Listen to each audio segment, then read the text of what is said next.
¿por qué confiamos en la Biblia?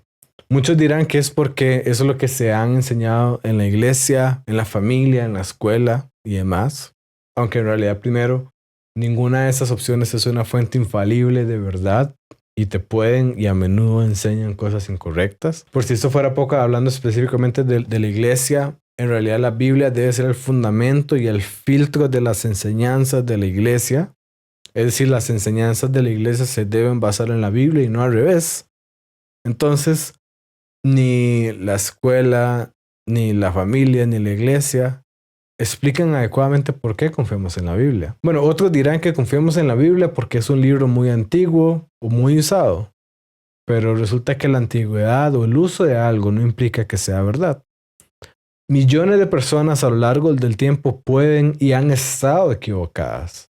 Además de que hay otros libros también muy antiguos o muy usados que claramente no son dignos de confianza. Otros dirán que la razón por la que confiamos en la Biblia es porque la Biblia nos dice que es la palabra de Dios. Y utilizarán los versículos de 2 Timoteo 3, 16 y 17 que dicen que toda la escritura es inspirada por Dios y es útil para enseñarnos lo que es verdad, para hacernos ver lo que está mal en nuestra vida, que nos corrige cuando estamos equivocados y que nos enseña a hacer lo correcto, y que Dios la usa para preparar y capacitar a su pueblo para toda buena obra. Ahora, por cada persona que afirme que nosotros confiamos en la Biblia porque la Biblia lo dice, habrán tres ateos que le dirán que eso es un razonamiento circular y absurdo. Y quizás se burlarán diciendo que si vamos a creer ciegamente lo que dice un texto nada más, podríamos creer lo que dice cualquier pedazo de papel solamente porque éste lo dice. Y podríamos creer que cualquier cosa es inspirada siempre y cuando el autor haya dicho que es inspirado. Y francamente, el ateo por la mayor parte estaría en lo correcto en esto. A final de cuentas, al igual que no confiamos en alguien simplemente porque esa persona nos dice que confiemos en él, no confiamos en un libro simplemente porque nos dice el propio libro que es digno de confianza. Entonces, ¿eso significa que la creencia en la inspiración de la Biblia es absurda o que no tiene fundamento real? La respuesta es no, y eso está sumamente lejos de ser verdad. Primero, si los cristianos creyéramos que la Biblia está inspirada sin que la Biblia lo afirme, esos exactamente mismos ateos serían los primeros en señalar que estamos creyendo algo que la Biblia no afirma. Nos reclamarían que por qué creemos que la Biblia es inspirada si ni siquiera la Biblia afirma ser inspirada. Así que el que la Biblia diga que es inspirada no es algo malo, es algo bueno. Y entonces la pregunta se vuelve, ok, ¿cómo yo sé que lo que la Biblia está diciendo es verdad? Y eso nos lleva al segundo punto, y es que el detalle, el fundamento para creer que la Biblia es inspirada no viene de la Biblia, viene fuera de la Biblia. Verás, muchos saben que creemos en la Biblia porque creemos en Dios. Es decir, Dios es el que le da el peso a la Biblia. Es la palabra de Dios porque para empezar existe un Dios en primer lugar. Seres humanos lo escribieron, pero escribieron las palabras que Dios quería transmitir y por eso tiene el peso de la firma de Dios cada palabra que está en la Biblia. Entonces, en eso estamos claros. Nosotros creemos en la Biblia porque creemos en Dios. Pero muchos también se confunden y piensan que también creemos en Dios porque creemos en la Biblia. Es decir, solamente porque la Biblia dice que Dios existe, muchos piensan que por eso los cristianos creemos que Dios existe. Y aquí es donde claramente vemos el problema, porque eso sería totalmente circular. Si yo creo en la Biblia porque creo en Dios, pero la razón que yo creo en Dios es porque creo en la Biblia, estoy razonando en un círculo. Pero eso no es lo que el cristianismo verdaderamente hace. La verdad es que no creemos en Dios porque creemos en la Biblia. Además, piensa en esto. Había miles de cristianos antes de que una letra del Nuevo Testamento fuera escrita.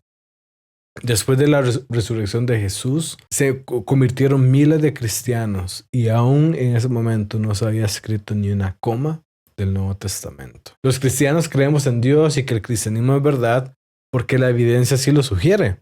Tenemos argumentos a favor de la existencia de Dios, de la divinidad de Jesús, de que el cristianismo explica mejor toda la evidencia que encontramos a lo largo de todas las diferentes áreas y de que también tenemos el testimonio del Espíritu Santo que nos confirma que Él existe y que es verdad. Pero estas razones no son porque nada más la Biblia lo dice, son independientes de lo que la Biblia lo dice, y más bien vemos que como nos llevan a creer en Dios, es luego esta creencia lo que le da el fundamento y la autoridad a lo que la Biblia lo dice, porque la Biblia es la palabra de Dios. Así que muchas frases contra la fe suenan brillantes, pero en realidad no lo son. Si quieres empezar a pensar con claridad bíblica, este mini curso gratuito es para ti. Aprende a estudiar la Biblia con herramientas prácticas para que tus respuestas no sean superficiales, sino sólidas. Entra a diegofallas.com/curso y empezá hoy. Tu fe necesita más que frases inspiracionales de Instagram. Vemos que la creencia en la inspiración de la Biblia es una conclusión de un caso acumulativo del cristianismo. Yo cuando hablo de esto hago la analogía con un faro, en donde tengo diferentes secciones y voy construyendo cada parte sobre la anterior, porque nuevamente es un caso acumulativo. Como cualquier cosa, nuestra tarea siempre debe ser buscar describir la realidad tal como es, y ese es el fundamento del faro. Pero si mi intención, mi propósito no es descubrir cómo es la realidad, no estoy haciendo nada, ¿verdad? Entonces ese es el fundamento. Luego empiezo con la existencia de la verdad, porque si la verdad no existe, no puede ser verdad que Dios existe. Pero si la verdad no existe, tampoco puede ser verdad que Dios no existe.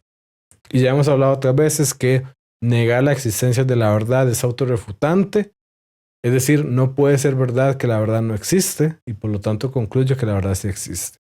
Entonces ya tengo el primer paso, la primera sección del faro. Luego, una vez que yo sé que la verdad existe, puedo entonces avanzar a la segunda parte, que es la existencia de Dios. Y una vez que yo puedo ver que Dios existe, me pregunto, bueno, ¿puede Dios intervenir en el mundo? Si Dios quisiera, ¿puede intervenir en el mundo que Él creó? La respuesta es clara que sí. Y entonces ya tenemos lo que ocupamos, o una parte fundamental de lo que ocupamos para la resurrección de Jesús. Ya vemos que si Dios quiere intervenir en el mundo mediante un milagro, Dios lo puede hacer. Y la evidencia histórica nos afirma, nos dice que lo hizo. Ya lo he hablado otras veces. Pablo, ese testigo enemigo del cristianismo, es la mejor fuente que tenemos para afirmar que Jesús resucitó. Y no solamente eso, la resurrección de Jesús nos permite distinguir entre las tres religiones teístas que hay. El judaísmo dice que Jesús no resucitó. El Islam dice que Jesús ni siquiera fue a la cruz. El cristianismo dice que Jesús fue a la cruz y resucitó.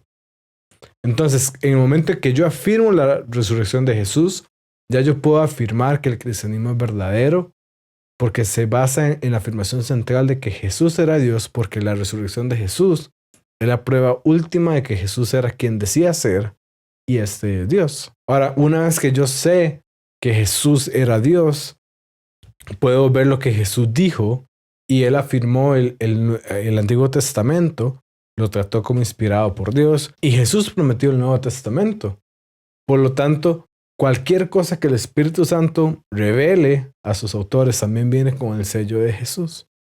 Entonces Jesús afirmó de manera directa el Antiguo Testamento y afirmó de manera indirecta por medio del Espíritu Santo el Nuevo Testamento. Y por lo tanto puedo confiar en lo que la Biblia nos dice, porque está fundamentado en todo el caso acumulativo a favor del cristianismo. Y aquí vemos que sí, yo creo en la Biblia porque Dios lo dice, pero no creo en Dios porque la Biblia lo dice. Vemos que hay un caso acumulativo a favor de eso, que es totalmente independiente de lo que la Biblia lo dice. Ahora, ¿qué hacemos con esa cuestión de que en ese texto, cuando Pablo está hablando de que toda la escritura es inspirada por Dios? Hay quienes dicen que, bueno, Pablo lo que tenía en mente era el Antiguo Testamento nada más, porque el Nuevo Testamento todavía no ha sido escrito o se estaba escribiendo. Bueno, ¿qué podemos decir al respecto? Esto puede ser cierto. Francamente, probablemente Pablo tenía en mente principalmente el Antiguo Testamento.